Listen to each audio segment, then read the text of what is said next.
Hello. Oh my God, you're so warm.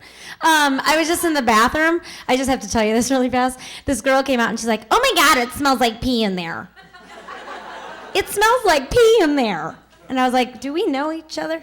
So I sniffed because I felt like it was my duty. And I was like, we kind of pee in here. It's unfortunate, but it happens. I think I'd be a little bit more thrown off if I walked in and I was like, is that brisket? Somebody's making a very intricate meat dish in here. It's perplexing. That'd be a little bit more crazy than pee. Let it go. Let's move on.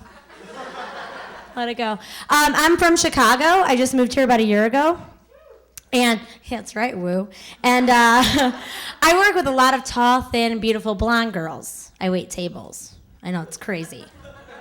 I don't know if you've seen me. I'm short and stout. I wear glasses. Brown hair. This is fake red you're looking at. It's fake. I have adult acne, which I'm working on, so nobody feel bad for me. But she came up to me the other day and she was like, oh my God, that guy just said I reminded him of Barbie. And I was like, okay. You do. She looks like Barbie, like her hands like this. She looks like Barbie. She's not rocker Barbie. I'm just saying. I proceeded to tell every Barbie she was not to make myself feel better. And then she wanted to get real deep by the soda machine. She was like, well, what do you get all the time? I mean, everybody gets somebody. Who do you get? And I'm like, Sally Field. I get a lot. She's doing osteoporosis commercials right now, so I'll totally take her. You know what I mean? Like, sure, I'd do those right now if they asked me. They're like, I heard a crick in my knee. I would totally sign that contract. Oh my God. Someone just called me beautiful. And I'm wearing my glasses. Don't make me take them off. Thank you. That was really nice. I just want to... I actually discovered something about myself this year over the holidays, that I will fight an 8-year-old for pudding. I'll fight him. There was one pudding cup left at our Christmas Eve event. This 8-year-old doesn't have a job. I have a job. So we wrestled. I won. I love pudding. It is good. It's delicious. And what's great about pudding is that the spoon goes perfectly with the pudding cup because it's scooping the deliciousness into your mouth. You know what I mean? But there's a point when that spoon stops doing its job and there's still pudding in the cup. Do you know what I'm saying? And you'll scrape for days. You still won't get it out. That's when you have to put the spoon down, glance around to check who's watching, and go in with your tongue. On occasion, I'll cut that crap open and lick it. I'll get it done. I'll take what's mine. I fought for it. It's delicious. My mother came to visit, and one night she wanted to make it a blockbuster night, which was totally fine with me. And we decided that we were going to rent History of Violence, which is a couple years old, but neither of us have seen it, so we're like, we'll watch it. If you're not familiar, History of Violence has Maria Bello and Viggo Mortensen. Can't say his name, so I'm just going to let it go. It's going to be wrong the entire time. But we're watching it, and the scene comes out where Maria Bella's wearing like a cheerleading uniform. She's an adult woman wearing a cheerleading. She hasn't coached thus far in the movie, so there's no reason for it. So she flashes Viggo Mortensen, and there's nothing covering her lady. And I think to myself, this is going to be bad. Like an explicit sex scene's about to take place.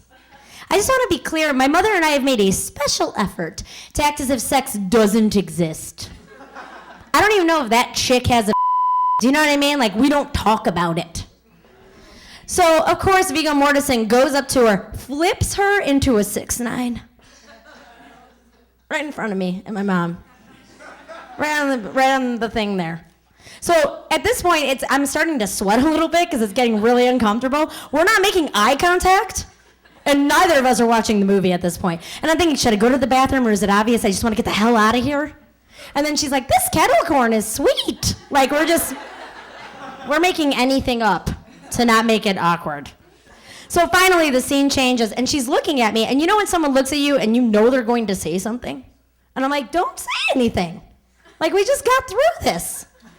We can just act like this never happened. And all of a sudden she's like, she had a lot of hair down there. I'm like, what are you doing?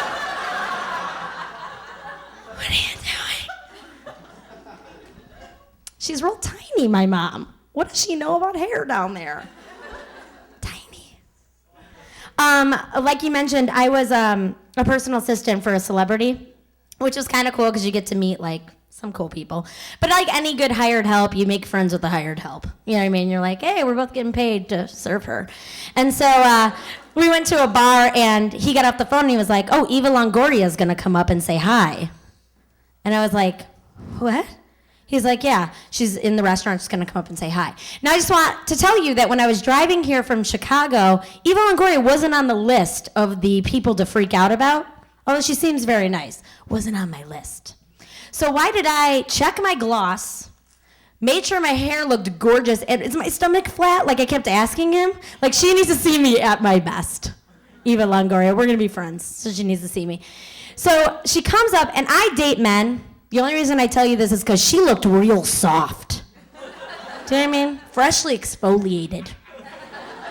Yet she smelled delicious. And she comes up, and he introduces me. He's like, this is Renee. She goes, oh, I know who you are, and hugs me. And I'm like, oh, my God, we're friends. You just don't hug people. And then she's, like, telling a story, and she's like, do you know what I mean? And she hits my leg, and I'm like, we're hanging out next week. Look, I don't make the rules, but if you touch someone, you're friends. I just know the rules, and I'm going to call her. I was not so smooth, and I'm not saying I was smooth, but I was not so smooth when I met Kelly Clarkson for the first time, which was weird because she showed up at some dive bar where I did stand-up, and I had such a bad set that I could have just been eating a sub sandwich on stage. I go, mwah, mwah, mwah, thank you. Like, that's how bad it was, you know what I mean? So she's so nice, she comes up and she's like, it was really nice to meet you. And I was like, I like you, is what I actually said to her. And she looked at me and went, and left. She didn't touch me, so I can't call her. Do you know what I mean? She knew the rules, apparently. She's not stupid. Because I'd have called her. Because I love Kelly Clarkson. I'm going to end on this. The common misconception with everyone that I know is that I just came to California to be a comedian, or kind of. You judge.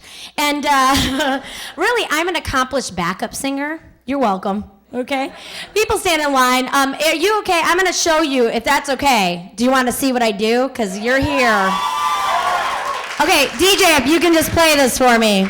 This is going to be, I didn't warm up, but.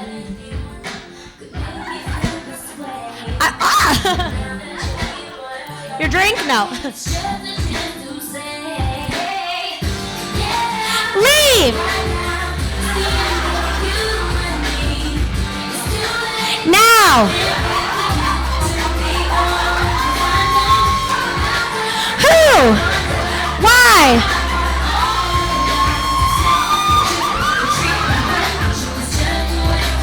Waste of time!